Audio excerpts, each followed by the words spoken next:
Hello students, देखो our next topic is capacitance of a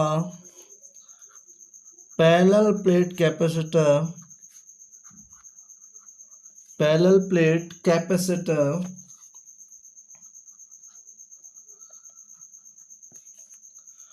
when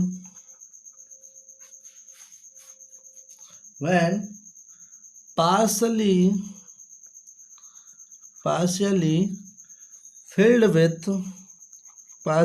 filled with dielectric substance। ठीक है, parallel plate capacitor पढ़ा है जो कि डाइलेक्ट्रिक सब्सटेंस में फिल हो। देखो मेरे पास यहाँ पे दो प्लेट ले ली, ठीक है। First plate is charge with +q charge, right, due to induction process. Second plate is negatively charge.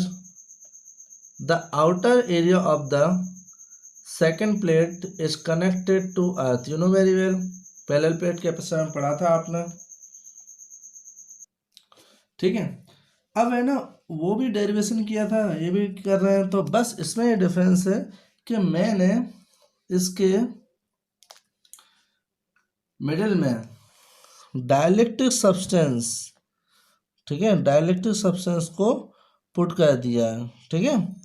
Dielectric substance को पुट कर दिया जिसकी थिकनेस कितनी है, T है, ठीक है। अब देखो क्या है ये, डाइलेक्ट्रिक स्लैब, ठीक है। अब देखो यहाँ पर मेरे पास में ड्यू टू इंडक्शन यहाँ पे नेगेटिव चार्ज होगा, ठीक है, और यहाँ पे क्या होगा, पॉजिटिव चार्ज होगा। यहाँ पे क्या जनरेट हुए, पॉजिटिव चार्ज, और यहाँ पे क्या होगा, नेगेटिव चार्ज, और इसकी थिकनेस कितनी है, T। याद हो तो पहले भी अपने पास में दोनों प्लेट के बीच में जो गैप था वो D गैप था, ठीक है, याद है आपको। अब देखो ये एयर वाला पार्ट हो गया और ये इसकी थिकनेस हो गई, तो एक बात तो टोटल अपने पास है ना डिस्टेंस कितनी है, मतलब दोनों प्लेट के बीच में गैप कितना है, D है। देखो यहाँ पे दो टाइप की इंटेंसिटी यहाँ पे जनरेट होगी, दो टाइप की इंटेंसिटी अपन कंसिडर करेंगे। कैसे, एक तो एयर वाले पार्ट की और एक डाइलेक्ट्रिक स्लैब वाली। तो एयर वाले पार्ट वाली जो कंसिडर करेंगे उसको E0 नाम दे देंगे, और जो डाइलेक्ट्रिक सब्सटेंस पुट करने वाली है उसकी इंटेंसिटी का नाम दे दें EK। अब देखो याद हो तो एक रिलेशनशिप था, epsilon by epsilon naught equals to epsilon R which is equals to K, dielectric constant. तो हमारे पास एप्सिलॉन की वैल्यू कितनी आएगी, epsilon equals to epsilon naught into K, epsilon naught into epsilon R, ठीक है, ये आ गया। अब देखो यहाँ पे एयर वाला पार्ट है, तो एयर वाले पार्ट के लिए इंटेंसिटी ऑफ इलेक्ट्रिक फील्ड के लिए फॉर्मूला निकाला था, याद हो तो, वो था intensity of electric field sigma by epsilon not, ठीक है। तो हमारे पास में है ना डाइलेक्ट्रिक सब्सटेंस जो पुट हो गया उसके लिए इंटेंसिटी के फॉर्मूला क्या, sigma bye K epsilon not, समझ में आया, ठीक है। अब देखो ये sigma bye K epsilon not, अब आपको बात समझ में आ गई। अब क्या करते हैं, मुझे कैपेसिटेंस फाइंड आउट करना था। कैपेसिटेंस का फॉर्मूला था C=Q bye epsilon not, but हमारा C=Q/V। अब देखो मेरे पास क्या चाहिए, Q, चार्ज तो अपने पास Q ही रहेगा, but potential difference between the plates निकालना पड़ेगा। तो हम क्या करते हैं, पोटेंशियल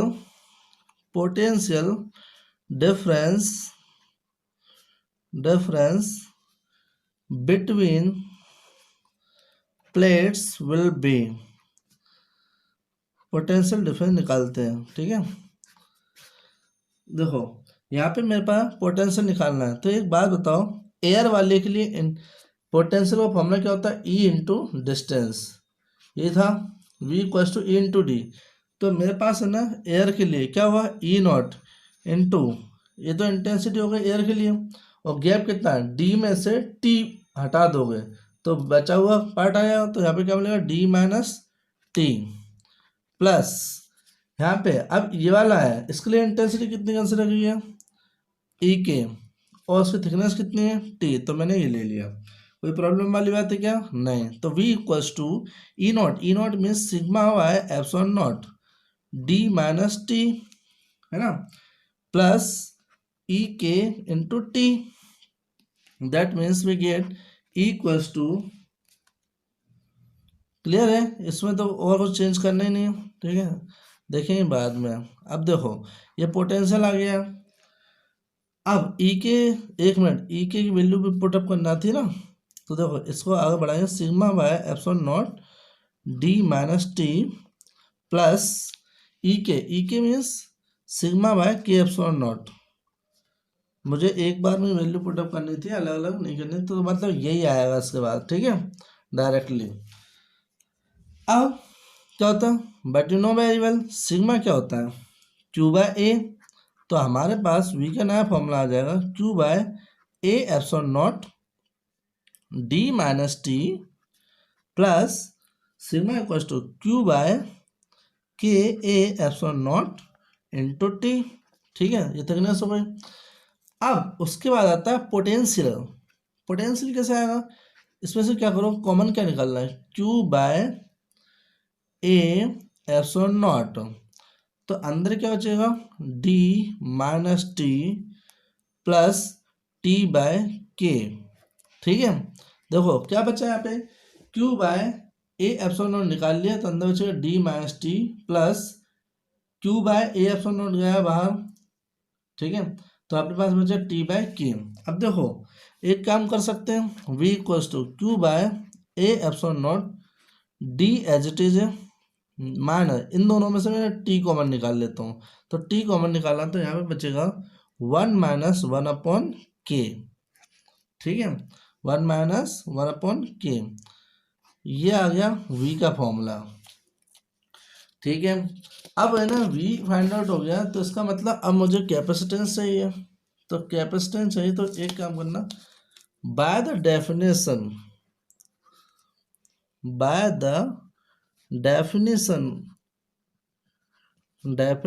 of capacitance,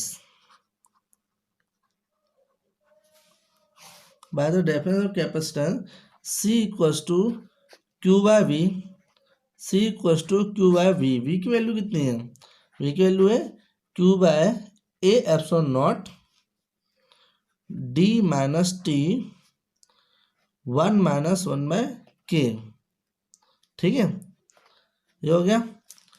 अब देखो C, Q से Q कैंसल, तो C इक्वल्स टू मिलेगा A एप्सिलॉन नॉट, ऊपर पहुंचा दिया पलटा के, तो अंदर बचेगा D minus T 1 minus 1 upon के, ठीक है, तो ये कैपेसिटेंस है, तो यहाँ पे लिख दो फैराड, इसकी यूनिट कितनी है, फैराड, समझ में आ गई बात, ठीक है, आई होप आपको ये चीज़ें समझ में आ गई होगी।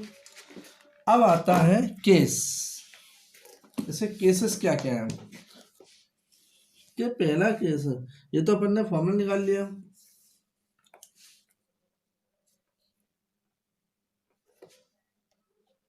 केसेस पढ़ने के पहले एक रिलेशनशिप निकाल लेते हैं, याद हो तो, ये तो हो गया डायलेक्ट्रिक सब्सटेंस को फिल करने वाला, यार जब अपन ने ना क्या किया था, कोई डायलेक्ट्रिक सब्सटेंस नहीं होता तब कैपेसिटेंस का फॉर्मूला क्या आया था, याद है आपको, epsilon naught A by D when completely filled with air, जब है ना दोनों प्लेट के बीच में कुछ भी नहीं हो, तब के लिए formula C equals to epsilon naught A by D था, ठीक है। तो एक नया रिलेशनशिप निकाल कर देख लेते हैं, देखो इक्वेशन नंबर, ये तो आपका होगा फाइनल फॉर्मूला जो अपने टॉपिक्स था, ठीक है।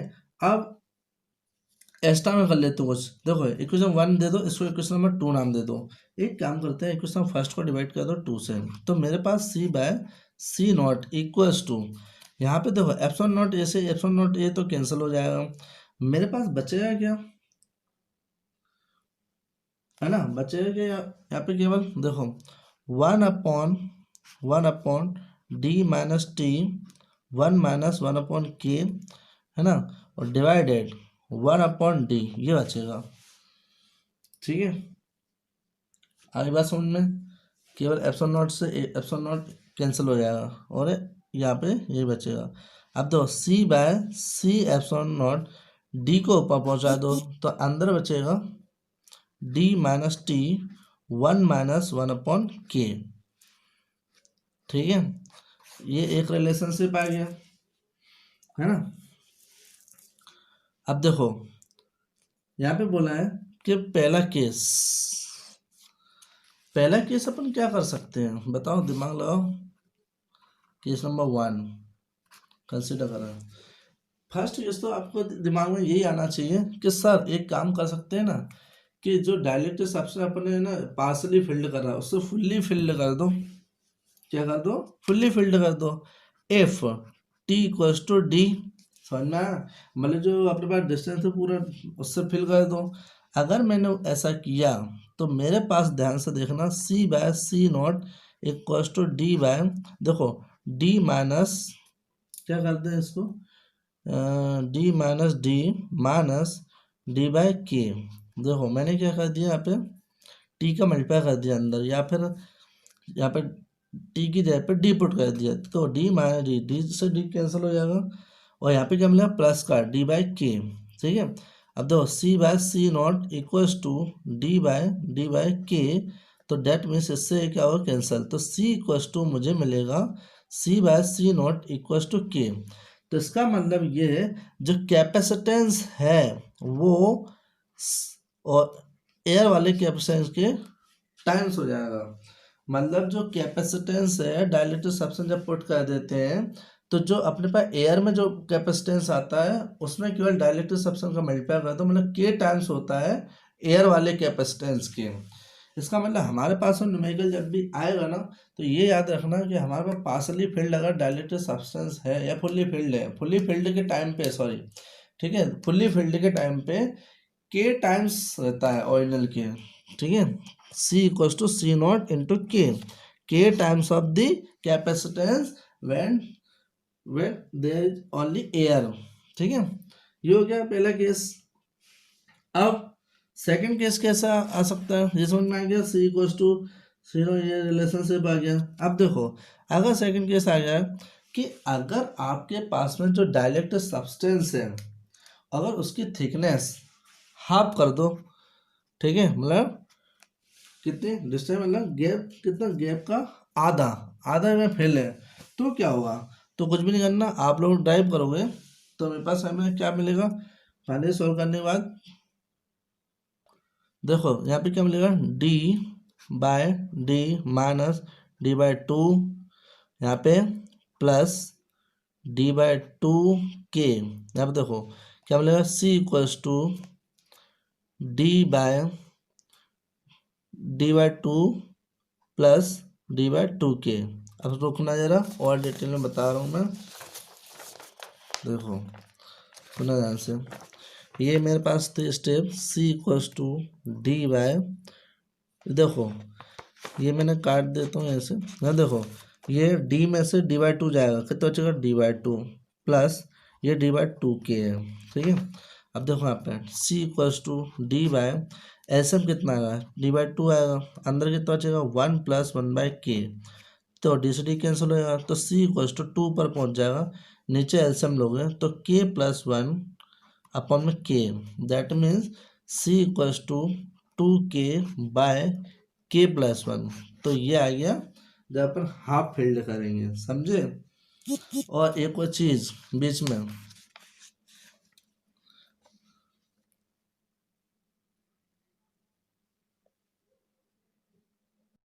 हाँ तो ये बता रहा था मैं, देखो C इक्वल्स टू 2k/k+1 लिखा हुआ है, ये तो रिलेशनशिप यहाँ पे देखो C बाय सी नॉट था ना, तो यहाँ पे सी नॉट भी लगा देते हैं। ठीक है, तो यहाँ पे क्या कर दिया, C बाय सी नॉट, ये अपना रह गया था C बाय सी नॉट, तो मेरे पास सी नॉट यहाँ पर आ जाएगा।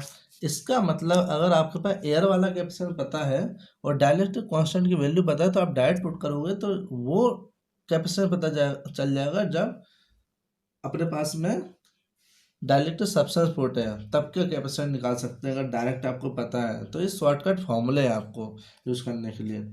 ठीक है, अब है ना, अगर आपके पास आता है दूसरा, मतलब जितना भी चेंज करते चले आओगे उतना आपके पास फॉर्मूले बनते चले आएंगे, तो ना कोई प्रॉब्लम वाली बात नहीं है। ठीक है, अब मैं डायरेक्ट ज़्यादा केसेस बता नहीं रहा हूँ। ठीक है, आप लोग ट्राई करना, आपको न्यूमेरिकल में काम आएंगे। ठीक है, thank you so much, bye bye, take care.